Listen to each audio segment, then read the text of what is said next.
France Inter.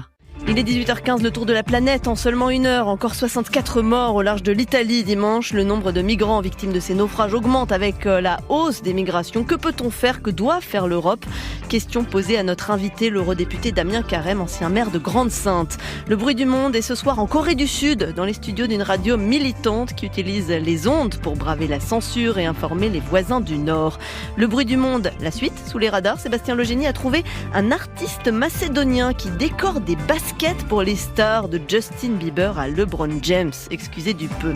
Et puis 18h50, le cinéma en VO, chronique de Corinne Pélissier, est une nouvelle déclaration d'amour à la magie du grand écran. Celle-ci nous vient de Sam Mendes et de son Empire of Light. Et à 18h55, le monde d'après de Cyril Sauvageau, 800 000 habitants de moins au Japon l'an dernier. Ce déclin pourrait menacer l'équilibre de la société, avertissent les autorités. Le monde est vaste et nous sommes tout petits, alors vite, allons-y, bonsoir. Marion Lourd. Un jour dans le monde. Et notre invité ce soir, après ce nouveau naufrage terrible qui a fait 64 morts au large de l'Italie, c'est l'eurodéputé Damien Carême, membre du groupe des Verts au Parlement européen. Bonsoir. Bonsoir. 64 morts, je le disais dimanche dernier, dans le naufrage d'une embarcation au large de la Calabre, en Italie. Qu'est-ce que ça vous inspire, Damien Carême, vous qui travaillez sur ces questions au Parlement européen et qui étiez auparavant maire de Grande-Synthe, le siège du principal camp de migrants français? Ça m'inspire une grande honte en tant qu'Européen. Malheureusement, c'est pas le premier naufrage. Il y en avait eu quelques semaines avant en Libye. Il y en a eu juste avant une fillette qui est apparue sur une plage en Tunisie. Et là, on a ces 64 morts, dont un nouveau-né et quelques enfants parmi les victimes, parce que l'Europe est incapable d'organiser d'abord le sauvetage et le secours en mer au niveau européen, et puis qu'elle n'érige pas de corridors humanitaires pour permettre à ces personnes qui fuient leur pays d'arriver sains et saufs sur leur lieu de destination. Et on va reparler de tout ça avec vous, évidemment. Clairement, les migrations vers l'Europe sont un phénomène en croissance. 330 000 personnes ont gagné l'Union l'an dernier. C'est un nombre jamais vu depuis 2015. Oui, mais c'est un nombre qui est croissant dans le monde. Il y a eu 100 millions de migrants obligés de quitter leur pays l'année dernière, au même moment. Donc ce n'est qu'une toute petite partie qui arrive chez nous en Europe, et on a les moyens de les accueillir. On a été capable d'accueillir 7 millions d'Ukrainiens en quelques mois, et c'est très bien ce qui s'est passé avec l'Ukraine. On a les moyens d'accueillir aussi ces personnes-là, parce qu'à un moment donné, elles quittent leur pays pour des raisons diverses et variées.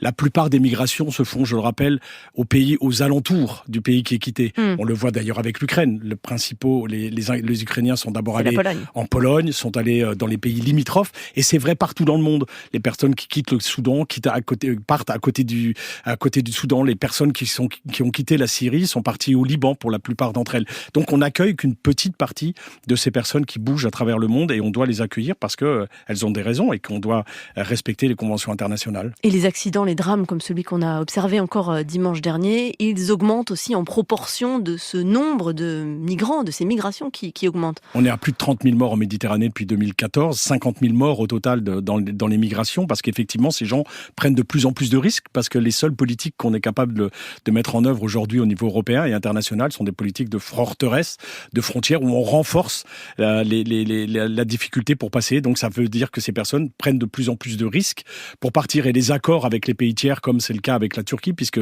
visiblement cette embarcation qui a sombré au large sur les côtes italiennes venait de Turquie. Semblait en provenance de Turquie. Voilà, oui. C'est vrai aussi de la Libye. On le voit bien avec ce qui arrive en Méditerranée quand les embarcations arrivent à Lampedusa ou à Malte, par exemple. On voit bien que la difficulté, c'est donc que cette Europe ne réussit pas à gérer correctement, et le fait de déléguer nos frontières à des pays tiers ne résout en rien le problème. Il fait augmenter les risques pour les personnes qui veulent venir. Et ce phénomène, il est amené à durer, à se prolonger ? Je pense que tout nous montre aujourd'hui, toutes les statistiques, toutes les prévisions nous montrent qu'il y aura de plus en plus de migrations à travers le monde, ne serait-ce que celles liées au changement climatique. Encore une fois, la plupart de ces migrations auront lieu dans les pays limitrophes, et on devra jouer notre part, notre solidarité internationale. Elle doit s'exprimer par là aussi. Et pour bien comprendre ce qui se passe, mesurer les conséquences et les causes de ce genre de drame, France Inter a envoyé en Italie une de nos reporters, Ajra Mohamed. Restez avec nous, Damien Carême. Vous êtes en direct, Ajra, bonsoir. Oui, bonsoir Marion. Vous trouvez-vous en Calabre pour France Inter. Racontez-nous ce que vous avez vu ces derniers jours et aujourd'hui encore. Oui, je suis à Crotone, là où le bateau de migrants s'est échoué dimanche matin. Et sans surprise, le sentiment qui domine encore aujourd'hui, c'est la tristesse et cet énorme choc chez ces habitants, pourtant habitués, ils nous l'ont dit, à voir des embarcations débarquer sur leurs côtes depuis quelques années. On sent pourtant que cette fois-ci, c'est le bateau de trop. Ils sont nombreux depuis ce matin à venir se recueillir devant les 64 cercueils déposés dans la salle du palais omnisport de la ville. Certains versent une larme, déposent une bougie, font le signe de croix, une prière, alors que juste en face de nous, une femme pleure, crie sa souffrance, accrochée à un cercueil. Elle ne veut pas le quitter. À l'intérieur, il y a le corps de son jeune frère. Et puis, il y a, Marion, aussi ces 5 cercueils blancs, autour d'eux des peluches, des poupées. Ils font à peine plus d'1 mètre de longueur. À l'intérieur, 5 enfants, dont ce nouveau-né, dont on a beaucoup entendu parler depuis dimanche. C'est une petite fille de 9 mois, un bébé que personne aujourd'hui n'est venu réclamer. Sa mère est sans doute morte en mer. Vous l'avez observé, vous, Ajral, une des questions importantes qui émerge, une polémique même, c'est celle sur les secours.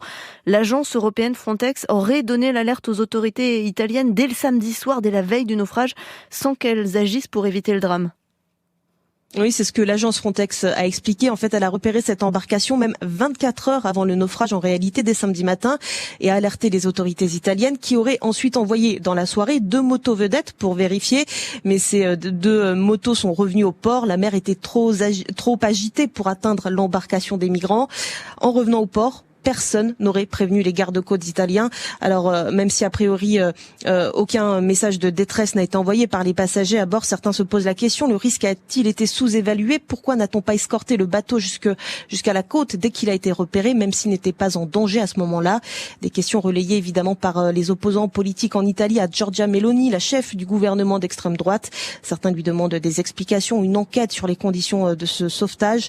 Certains opposants politiques réclament même la démission aujourd'hui du ministre de l'Intérieur, qui a renvoyé lui vers la responsabilité des passeurs et même la responsabilité des migrants à bord de ce bateau, inconscient de partir dans de telles conditions, a-t-il dit. Une déclaration évidemment très déplacée au vu de l'émotion suscitée ici sur place à Crotone. Ajra Mohamed à Crotone en Italie pour France Inter. Merci à vous. On entendra vos reportages demain encore dans la matinale de France Inter. Merci aussi à Virginie Lorda pour la liaison technique. Damien Carême, eurodéputé Les Verts au Parlement européen. Vous entendez cette question sur les secours. Ça rappelle ce naufrage dans la Manche et ces 27 morts aussi le 24 novembre dernier et la polémique qu'il y avait eu sur la prise en charge de ces naufragés. Est-ce que Frontex, là en l'occurrence, a fait son travail d'après vous ? A priori, l'agence aurait signalé aux gardes-côtes italiens, mais tout ça se joue dans un jeu macabre depuis des mois et des mois. C'est documenté par diverses associations. Je suis en lien avec une association pilote volontaire qui survole aussi la mer pour alerter les bateaux de secours, parce qu'on sait que le Frontex de temps en temps prévient les Libyens, prévient les Italiens. On ne sait pas trop ce qui se passe dessus. Mais voilà, c'est encore une fois le résultat de ce que l'on fait aujourd'hui, où on l'a dénoncé nous au Parlement européen. Frontex participait à des pushbacks, des refoulements de ces personnes qui arrivaient en Europe, illégalement d'ailleurs. Donc il faut que vraiment tout ça rentre dans l'ordre, que l'Europe organise elle-même et ne compte pas uniquement sur des ONG pour organiser le sauvetage et le secours en mer. Et on aurait pu éviter ces drames. Donc augmenter les effectifs, bien sûr, comme c'est prévu aujourd'hui, les effectifs de cette agence européenne, ce n'est pas une bonne solution. Pas forcément de Frontex. Frontex fait de l'observation. Frontex aide les gardes-côtes des pays qui sont là, mais c'est surtout que l'Europe organise elle-même le secours en mer et les sauvetages en mer, pour qu'on puisse après débarquer les bateaux le plus vite possible sur les côtes et qu'on ait une répartition des populations qui arrivent. Pourquoi l'Italie bloque aujourd'hui ? Parce qu'en fait, on les laisse tout seuls après avec les personnes qui sont débarquées de ces bateaux. Il faut réexpliquer, mais parce que les émigrés qui arrivent en Europe, en fait, sont renvoyés, quand ils sont refoulés des pays où ils arrivent, sont renvoyés dans le pays où ils ont accosté au départ. C'est le règlement de Dublin. Ils sont renvoyés vers les pays frontaliers. Non, le règlement de Dublin, il dit que quand une personne arrive dans un pays européen, et c'est le premier pays, c'est là où elle doit faire sa demande d'asile. C'est là qu'elle doit faire sa demande d'asile. Quand on voit, quand ils sont refoulés, ces personnes-là en Libye, elles sont refoulées en Libye ou elles sont refoulées de l'autre côté. Donc effectivement, il faut que ces personnes puissent être débarquées au plus près des secours en mer. Et donc c'est l'Italie, bien souvent, dans cette partie de la Méditerranée. Mais il ne faut pas laisser l'Italie seule avec toutes ces personnes qui arrivent là. Donc il faut qu'il y ait une répartition de ces personnes accueillies en Italie à l'échelle européenne, et on n'y arrive pas. Il n'y a pas de solidarité entre les États membres en Europe pour obtenir une répartition obligatoire de ces personnes à l'échelle européenne. Mais elle a quand même une politique migratoire très restrictive par rapport aux autres pays européens, Giorgia Meloni. On est bien d'accord. C'est même moins restrictif que ce qu'elle avait dit dans son programme, parce que la réalité l'a rattrapée, et on voit bien aujourd'hui comment, malheureusement, douloureusement, la réalité la rattrape. Il y a des morts aujourd'hui, et elle doit compter des morts. Elle doit jouer avec l'opinion publique aujourd'hui. Elle doit expliquer sa position vis-à-vis de l'opinion publique, et ça va pas être simple, parce qu'on peut incanter de grandes choses aujourd'hui, mais la réalité nous rattrape, et elle fait mal parfois. Ça veut dire qu'en Europe aujourd'hui, malgré la répétition de ces drames, on n'arrive pas à avoir une politique migratoire unie. Non, on n'y arrive pas. On n'y arrive pas. C'est très difficile. L'extrême droite, les thèses de l'extrême droite sont en train de distiller comme ça dans la droite européenne, et ça gagne malheureusement de nombreux rangs aujourd'hui. Et donc, ce règlement de Dublin dont on parlait, c'est-à-dire demander l'asile dans le premier pays où on arrive, ça ne marche pas aujourd'hui. Ça ne marche pas, tout le monde en convient. Les pays d'accueil, les premiers pays d'accueil, l'Espagne, l'Italie, la Grèce, disent ça ne marche pas. Toutes les observateurs, pas assez de compensation. Toutes les recherches, non, ça ne marche pas, parce qu'à un moment, ils sont engorgés, il y a trop de personnes qui arrivent, elles peuvent pas faire les demandes, examiner les demandes d'asile, les recours, etc. Donc il faut qu'on change ce système-là. Alors, c'est quoi l'alternative ? On est en train d'y travailler. Il y a un pacte sur l'asile au niveau européen sur lequel on est en train de travailler. Je suis le négociateur des Verts européens sur cette partie-là, justement, la refonte du règlement de Dublin. Et on fait d'autres propositions. Si les personnes qui arrivent ont de la famille dans un des pays européens, elles devraient tout de suite être envoyées dans ce pays-là, qui sera chargé de l'examen de la demande d'asile. Si elle a fait ses études dans un pays, c'est aussi la possibilité de l'envoyer dans ce pays-là pour examiner sa demande d'asile, pour permettre au premier pays d'entrée de souffler un peu, de ne pas être engorgé, et surtout de faire en sorte que ces personnes ne soient pas privées de liberté simplement parce qu'elles viennent demander l'asile en Europe. Ça, c'est vos propositions ou c'est celle de la Commission européenne ? Non, c'est pas celle de la Commission européenne, c'est nos propositions, mais qui sont aujourd'hui en discussion au Parlement européen. On verra bien après avec le Conseil européen ce qui va se passer, mais le Parlement européen fera cette proposition en tout cas. Et qu'est-ce qu'elle propose, elle, la Commission ? La Commission est très dure, et le Conseil est encore plus dur que la Commission. Il y a vraiment, parmi les États membres, on se recroqueville chacun chez soi. Il y a la solidarité européenne, elle est un peu loin maintenant. Les valeurs fondatrices de l'européenne sont parfois, et même souvent, oubliées par les États membres. Vous parliez tout à l'heure, Damien Carême, des ONG. Giorgia Meloni, la première ministre italienne, les accuse de créer un appel d'air en venant au secours des bateaux de migrants. Vrai ou faux ? Mais c'est faux. Toutes les études prouvent que c'est pas parce qu'on organise l'accueil, c'est pas parce qu'on organise les secours que ça crée du passage et que ça amène des gens. Mais ça, toutes les études de nombreux chercheurs le disent. Il y a une tribune qui est sortie il y a quelques jours dans Le Monde, signée par 400 chercheurs en France, qui montre aujourd'hui, à preuve à l'appui, qui montre que toutes ces théories qui sont mises sur la place publique, et l'appel d'air est une théorie mise sur la place publique par l'extrême droite aujourd'hui, et qui est reprise par les gouvernements successifs, est une fantaisie. Ça n'existe pas.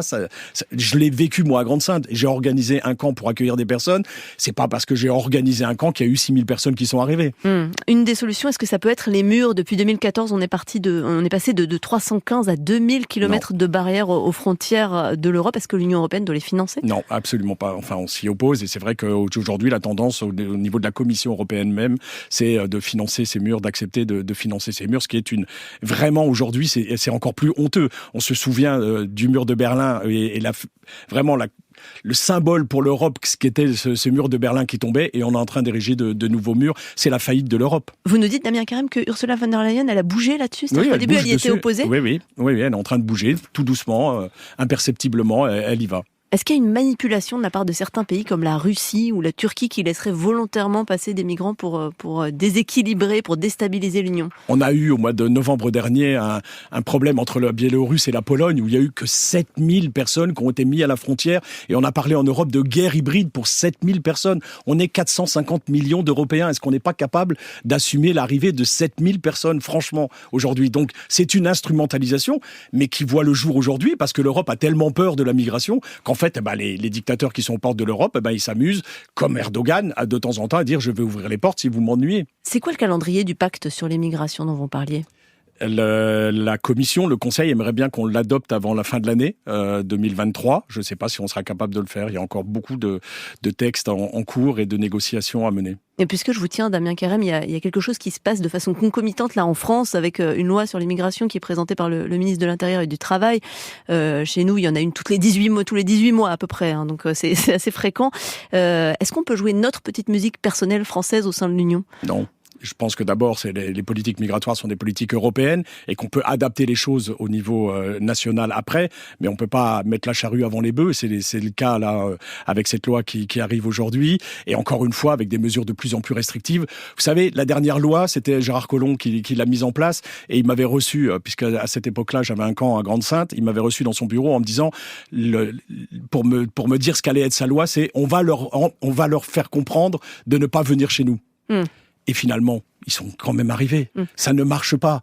Donc, il faut qu'on arrête ces politiques sécuritaires, ces politiques où on enferme de plus en plus les personnes, où on les culpabilise, Pardon. Non, mais il y a aussi un titre de séjour pour les métiers en tension. C'est-à-dire qu'il y a aussi quelque chose qui facilite certaines arrivées. Oui, c'est peut-être la seule bonne chose qu'il y a dans cette loi, mais c'est peut-être remis en cause aussi parce que la droite s'y oppose. Damien Carême, eurodéputé du groupe des Verts et de l'Alliance Libre Européenne, merci d'être venu ce soir sur France Inter. Merci.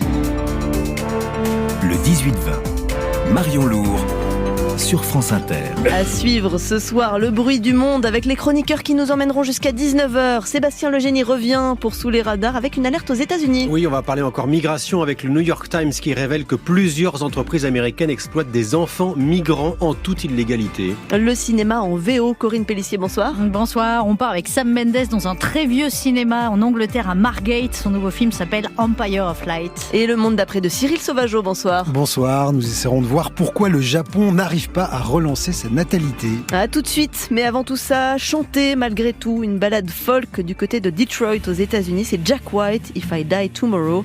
Vous êtes bien, vous êtes dans le 18-20.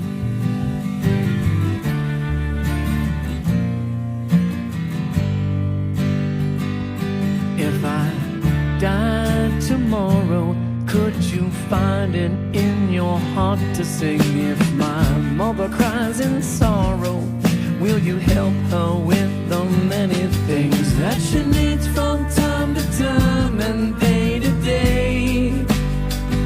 So if I die tomorrow, will you know exactly what to say today?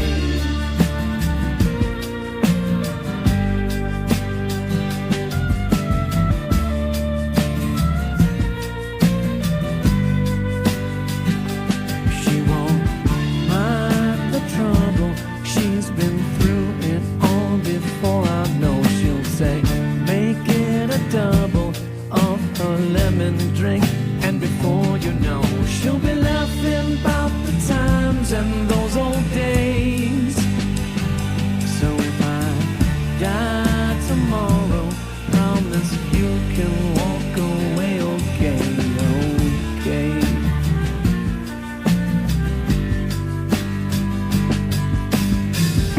I hate to think about it, so it helps to shout it. And if you could help me out, it would mean so much for my peace of mind. And her heart is careworn, and ever since I was a newborn, I pushed aside this worry for the sake of my life.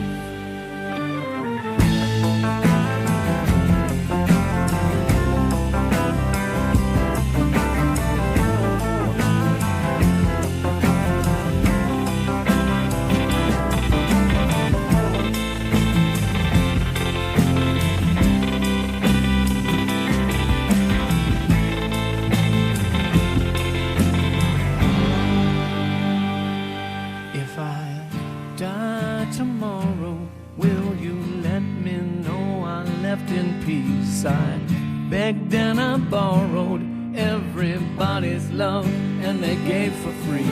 And I wish that I could give it back to them. So if I die tomorrow, will you give them all the love they lent to me?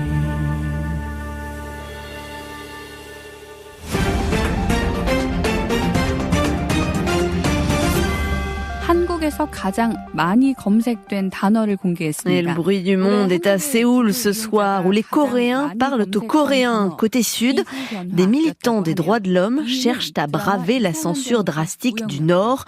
L'un de leurs outils, depuis 2005, c'est une station de radio privée, car les ondes franchissent même les frontières les plus hermétiques et les plus militarisées. Nicolas Roca s'est rendu dans les studios.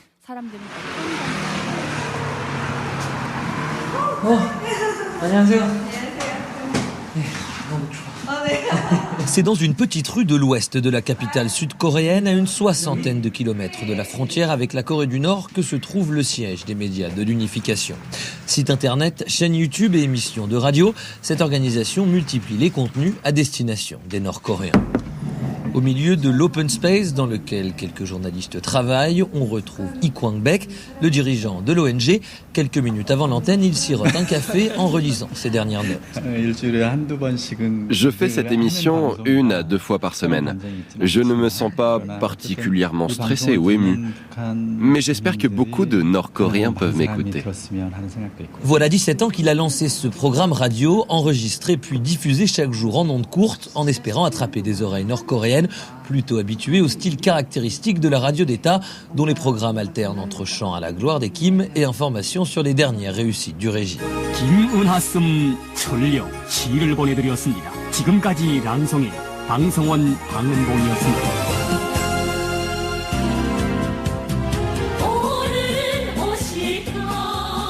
La censure interdit à la population d'écouter toute radio venue d'en dehors de ses frontières, qu'elle soit chinoise ou sud-coréenne. Ces dernières années, les autorités ont d'ailleurs durci le ton face aux influences étrangères. Malgré cela, Lee Kwang-baek l'assure, ils sont nombreux à écouter en cachette son émission. Par définition, c'est impossible de savoir exactement qui écoute notre émission, car on ne peut pas sonder directement des Nord-Coréens. Grâce à un petit nombre de transfuges qui vivent en Corée du Sud ou ailleurs et à d'autres enquêtes, nous avons établi qu'environ 2 à 3% de la population nord-coréenne avait déjà entendu parler de l'émission et 1% l'écoute fréquemment. En clair, il y a entre 100 000 et 200 000 personnes qui peuvent potentiellement nous écouter, ce qui n'est pas une petite audience. Il a souhaité construire une équipe qui pourrait comprendre les désirs des auditeurs. La majorité des invités, environ 60 à 70%, sont des transfuges nord-coréens. Ils jouent un rôle capital dans notre radio. Certains programmes sont réalisés quasiment seulement par les Nord-Coréens, que ce soit la production, la technique ou l'organisation. On peut estimer que les transfuges effectuent 70% du travail fourni ici.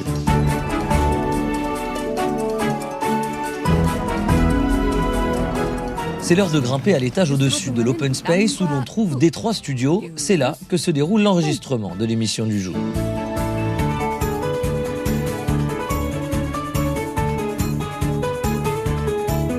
안녕하십니까, 신지은입니다. Bonjour, je suis Shin Ji-eun. Sur Google, un site internet très utilisé par les Coréens pour la recherche d'informations, nous savons quel a été le mot le plus recherché en 2022. Et cette année, c'était le mot changement climatique. Et si vous pouviez utiliser Google en Corée du Nord, quel mot auriez-vous voulu chercher? Le prix du riz, la fermeture des frontières, le Covid-19? Je ne sais pas si ce serait quelque chose comme ça. Habitué des émissions de radio ou de télévision à destination de la population sud-coréenne, Shin Ji-eun a dû apprendre à travailler autrement. Ma grand-mère, mon grand-père viennent originellement de Corée du Nord. Ils y sont nés. Donc je m'imagine que c'est comme transmettre des informations à leurs voisins quand je parle à la radio. Ce travail est vraiment important. Les informations que l'on donne sont plutôt sombres, assez peu joyeuses. Donc on ne peut pas dire que je me sens très heureuse quand je transmets ces nouvelles. Parfois quand je profite de la vie ici en Corée du Sud, je me sens obligée de penser à la situation de la population en Corée du Nord. Une langue quasi identique mais de grandes différences de niveau de vie, de préoccupations, d'éducation et même de système économique. Un fossé sépare les deux Corées, mais Shin Ji-eun tente de réduire l'écart avec son public. Je n'organise pas l'émission toute seule, on travaille en équipe, tous ensemble. Même certains sujets a priori simples, comme l'économie en Corée du Sud, peuvent paraître étranges pour les Nord-Coréens. Donc notre équipe travaille sur la façon dont on va transmettre les informations pour qu'elles soient intelligibles pour l'audience en Corée du Nord. On fait beaucoup d'efforts pour cela. Pour le moment, on ne peut pas aller là-bas. Il n'y a pas Internet non plus dans le pays. Donc, en quelque sorte, la radio est l'un des seuls moyens pour communiquer et leur transmettre des informations. On veut expliquer l'importance de valeurs comme la démocratie et les droits de l'homme. L'ONG cherche par différents moyens à multiplier l'accès à l'information des Nord-Coréens. Elle envoie des cartes SD et des clés USB remplies de films ou de musique de l'autre côté de la frontière. Les journalistes disposent également de sources en Corée du Nord qui communiquent grâce à des téléphones portables captant le réseau chinois. Autant d'actions extrêmement coûteuses et subventionnées comme l'émission de radio par des dons privés, mais aussi en partie par les gouvernements sud-coréens et américains. Nicolas Roca pour le reportage en Corée du Sud. Merci beaucoup. Le bruit du monde, la suite, c'est l'actualité internationale passée sous les radars et c'est Sébastien Legénie.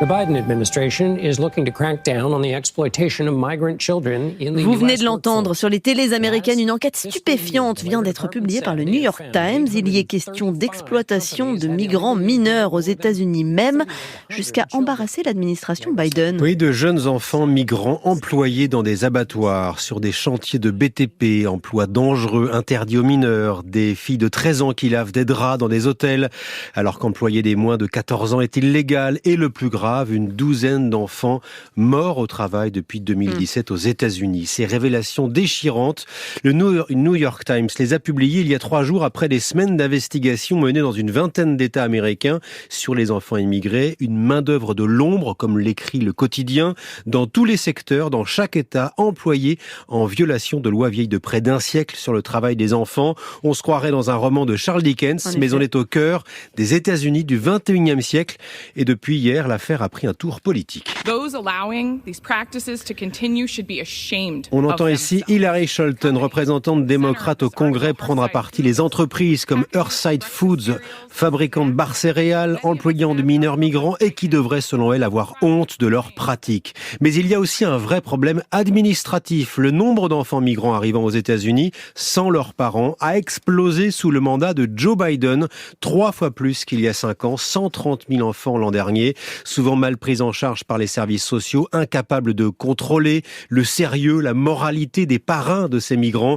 L'administration Biden, sous pression, qui a promis hier un vaste plan national pour lutter contre ce fléau. Une barrière de 3 mètres de haut commence à s'élever entre la Finlande et la Russie, Sébastien. Oui, ce projet lancé il y a plusieurs mois dans la foulée de l'invasion russe en Ukraine a commencé à prendre forme hier. Premier coup de pioche pour un tronçon d'abord de 3 km, la phase initiale d'un futur rideau de fer qui doit à terme, en 2026, s'étendre sur 200 km. Pourquoi cette clôture ? La Finlande craint que la Russie ne se serve des migrants, on en parlait tout à l'heure, comme la Biélorussie l'avait fait l'an dernier avec la Pologne, pour déstabiliser le pays. Le chef de projet finnois explique que cette nouvelle barrière sera construite à environ 7 mètres de la frontière nationale actuelle. Il y aura des poteaux pour la surveillance par caméra et ici, du côté finlandais, il y aura une route.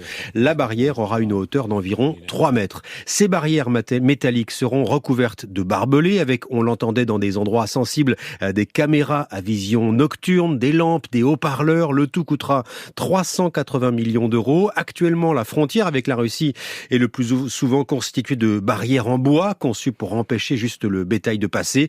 La Finlande n'est pas le seul pays à ériger une clôture avec son voisin russe. L'Estonie, la Lettonie et la Pologne en ont fait de même. Et on termine en Macédoine du Nord avec un artiste, oui, mais de la basket. Il s'appelle Staja Grabulowski, inconnu du grand public, mais petite star chez les Happy Few. Staja Grabulowski s'est fait connaître sur les réseaux sociaux grâce à ses chaussures de sport. En effet, des baskets peintes, décorées, customisées même, et qui font désormais fureur chez les grandes stars. Le basketteur LeBron James, par exemple, s'en est offert une paire avec son portrait dessus, tout comme le footballeur Cristiano Ronaldo, le chanteur Justin Bieber ou la chanteuse Dua Lipa.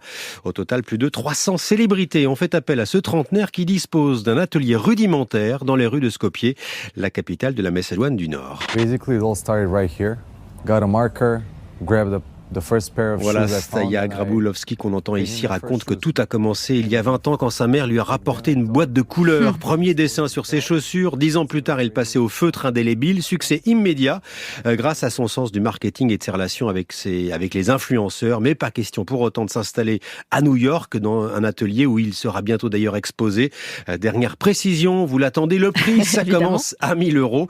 Le prix d'une paire luxueuse de Balenciaga, mais là, le modèle est unique. À ce prix-là, on espère que quand même que ce sont des baskets qui courent vite. Merci effet, le génie. indélébile.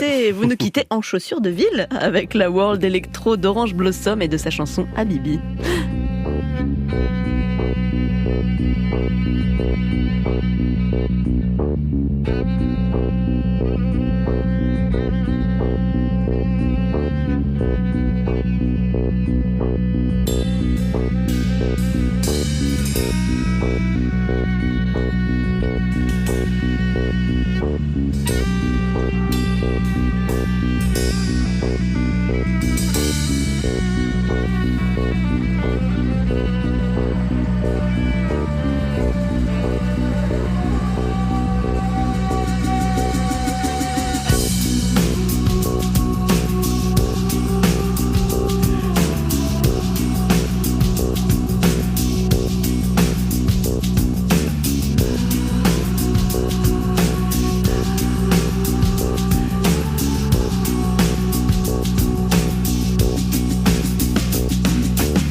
Orange Blossom, Habibi. Le cinéma en version originale et Corinne Pellissier, c'est tout de suite.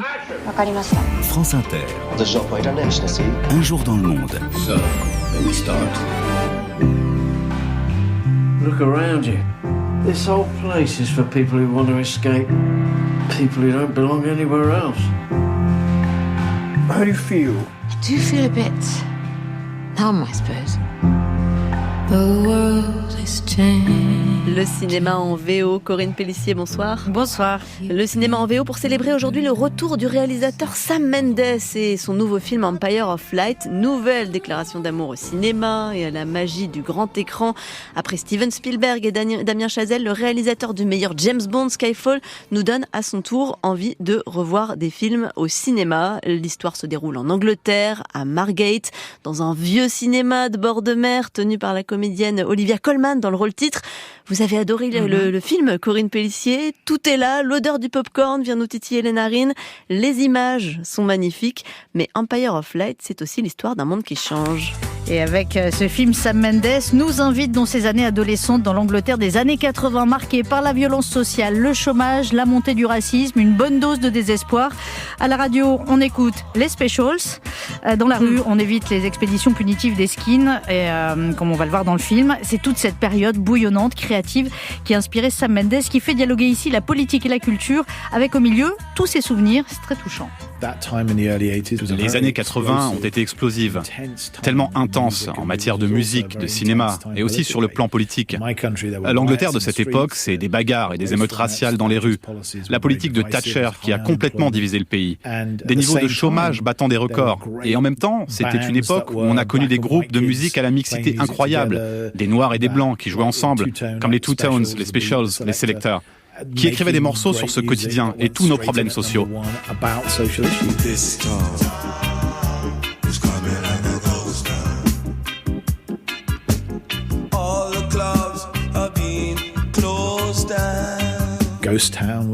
Ghost Town, c'était la violence dans les centres-villes. Too Much Too Young, ça parlait de ces adolescentes qui tombaient enceintes.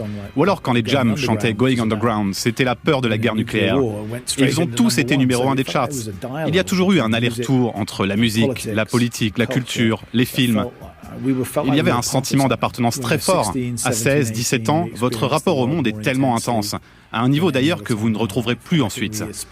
Alors, toutes ces chansons, tous ces films, vous les retiendrez pour toujours. Alors Corinne, on a compris, c'est un film très personnel et cathartique. Le sujet est venu à Sam Mendes pendant la période de confinement du Covid. Voilà, c'est vrai que Sam Mendes aime bien se servir de ses souvenirs d'une manière générale, ou alors de la vie de ses proches pour composer l'atmosphère de ses films. Dans le précédent 1917, c'était l'histoire de son grand-père au front pendant la Première Guerre mondiale. Cette fois, c'est la bipolarité de sa mère qui a inspiré le personnage d'Hilary, Olivia Colman, qui est au passage complètement remarquable. L'idée lui est venue pendant le confinement et qu'il n'a pas très bien vécu. Ça a réveillé chez lui un sentiment d'inconfort assez vif, personnel, politique, les rapports humains qui se détériorent, la maladie mentale. C'est un sujet qui l'a toujours intéressé, pas facile à adapter au cinéma. Je trouve qu'on n'a pas encore inventé le moyen d'aborder le sujet comme il se doit. Il y a toujours un côté stigmatisant ou une gêne à en parler. Je n'avais pas pensé, j'avoue, à Olivia quand j'ai commencé à écrire. J'avais surtout besoin de me connecter à mes souvenirs et à ma mère. Et puis, je lui ai fait confiance. Et quelle réussite! Elle est capable d'une telle palette d'émotions pour exprimer la bipolarité du personnage. Le calvaire, des prises de médicaments, les moments d'exaltation ou d'hystérie. D'un coup, l'excitation. Et puis à nouveau, tout s'écroule. Et c'est le retour à l'hôpital. C'est un cercle vicieux. Je voulais dans le film retrouver tous ces sentiments qui étaient remontés avec le Covid. Tous ces gens qui ont craqué. Ça m'a fait penser à ma mère et à sa maladie quand j'étais petit.